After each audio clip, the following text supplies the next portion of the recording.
Hola, en este vídeo vamos a ver algunos de los conceptos iniciales de trigonometría, iniciales pero muy importantes, como es la definición de las razones trigonométricas de un ángulo agudo en un triángulo rectángulo.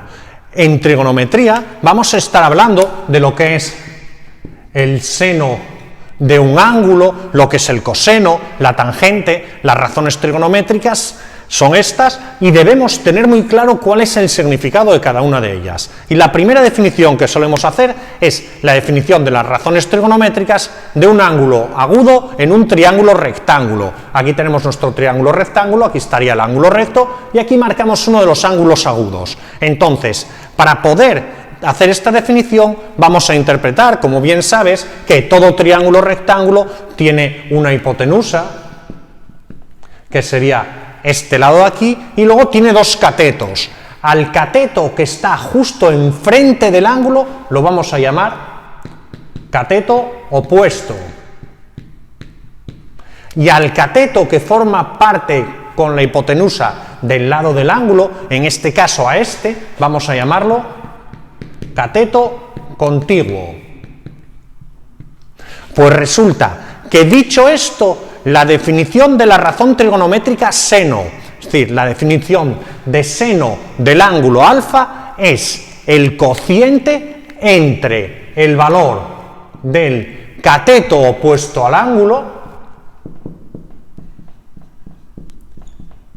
y la hipotenusa.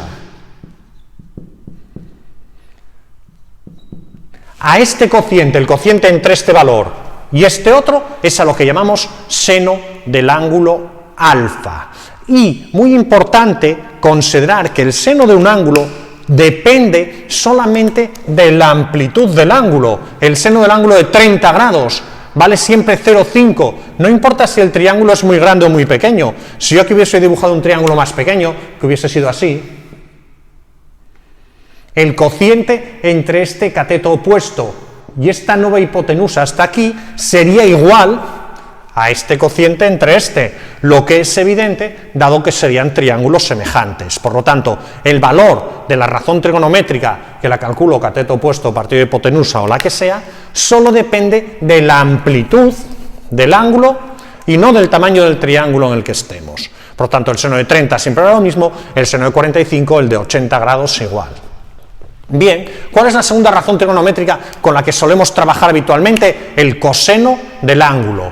Coseno del ángulo alfa, que se representa así, cos de alfa, y en este caso es el cociente entre el cateto contiguo al ángulo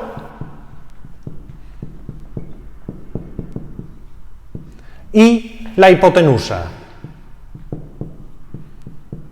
Aquí no me interesa ponerles letras A, B, C, R, cis, nada, no. En un triángulo voy a pensar siempre cateto opuesto, cateto contiguo e hipotenusa. Y me falta una tercera razón trigonométrica de las que llamamos razones trigonométricas directas: seno, coseno y tangente. Pues llamamos tangente del ángulo alfa, o se define como tangente del ángulo alfa, al cociente entre el cateto opuesto y el cateto contiguo. Cateto opuesto partido de cateto contiguo al ángulo.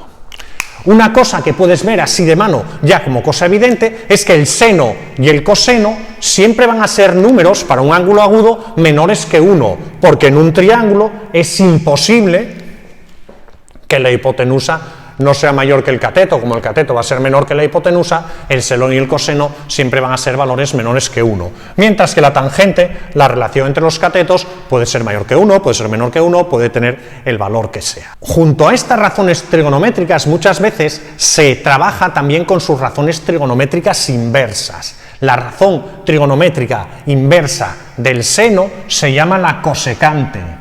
La cosecante del ángulo alfa es 1 partido del seno, y en consecuencia podríamos decir que es hipotenusa cateto partido del cateto opuesto. ¿Cuál es la razón trigonométrica inversa del coseno? La inversa del coseno es la secante. Pues la secante del ángulo alfa, como es 1 partido del coseno, pues será hipotenusa partido de cateto contiguo. Y la razón trigonométrica inversa de la tangente se llama cotangente y, como decimos, 1 partido de la tangente, por lo tanto, cateto contiguo partido de cateto opuesto sería el valor de la cotangente. Y eso es todo. Espero que recuerdes estas definiciones para poder hacer ejercicios como los que te dejo enlaces a continuación de resolución de triángulos y aplicación a las fuerzas y en física y en muchísimos casos más. Hasta pronto.